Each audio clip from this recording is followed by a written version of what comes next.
In this video, I would like to recommend 3 different books that may be useful for those studying the Physics Trilogy course with AQA or the separate physics course. Book 1 is GCSE Physics Question Bank. Now, this book contains over 2,000 questions and it's by a new author.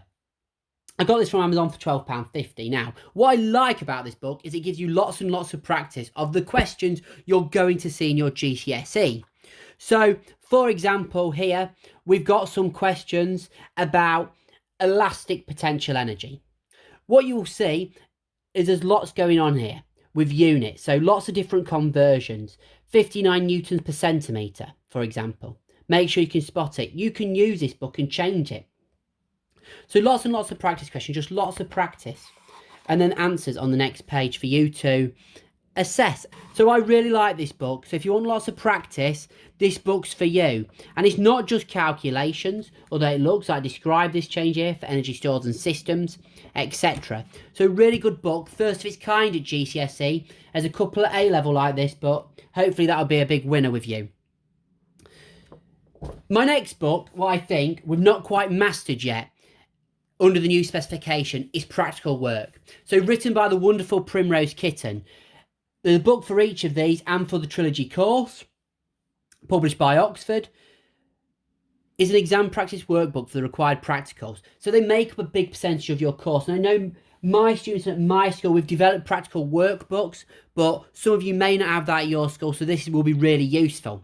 So I'm just going to give you a sneak peek in effect. So here is our first practical on specific heat capacity. It's given us a method, some safety features, but then it gives you lots and lots of questions answering about this practical. And I think if you're entering your GCSE exams and you get a 6 marker on method, that's a lot of marks, but also the questions around it. It's testing your knowledge, i.e. this question, where does the voltmeter and ammeter get connected? That's still a difficult concept for some. Calculations, how it's built in, advantages and disadvantages of other equipment, really drilling down those key concepts, drawing graphs, etc. So I think that's a really useful book for those who want to practice their required practical knowledge. So if you want to question maths calculations and quick recall, the first book. Second book for required practicals. And the third book is one of my favourites to be published.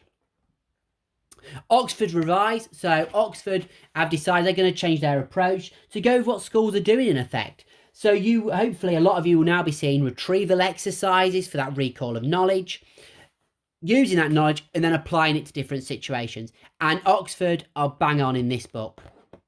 So I'm just going to show you this. So first of all, how to use page. But what you'll find is, on every one of these, is there's going to be some knowledge, which is like a little knowledge organiser. So here is energy stores. It's telling us our different stores, our transfers, our equations, and our useful and dissipated energy. So here are some of the key terms as well. So we've got some knowledge. But what I like about this book is we're going to do some retrieval as well. Again, we've got some retrieval questions on the left-hand side and some answers. You can keep doing this quiz until you know them, until you can effectively recall every recall question, retrieval question in this book.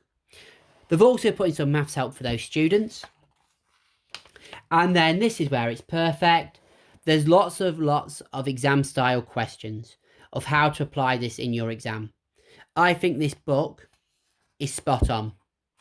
Again, lots and lots of questions. So on this topic 1, there are 14 questions covering math skills, descriptive questions, explain questions, suggest questions, and I think that's really nice. So knowledge, what I need to know, retrieval, what I need to recall, and then lots and lots of practice questions. For those in there who are up to the GCSEs, this is a perfect book for you. And there's one for each course. I can't recommend it enough. 3 wonderful authors here for the physics one. 3 I know who are superb in their field and want the best for you. So if I'm going to recommend a book, I'm going to go first of all Oxford Revised because it's got a bit of everything. I'm then going to say required practicals because we need that knowledge. And then if you just want a further bank of practice questions to keep having a go at, then we've got GCSE Physics Question Bank. Again, wonderful. I think Oxford Revised cost me £8. £8 is nothing in my opinion if that's going to secure you that 8 and 9.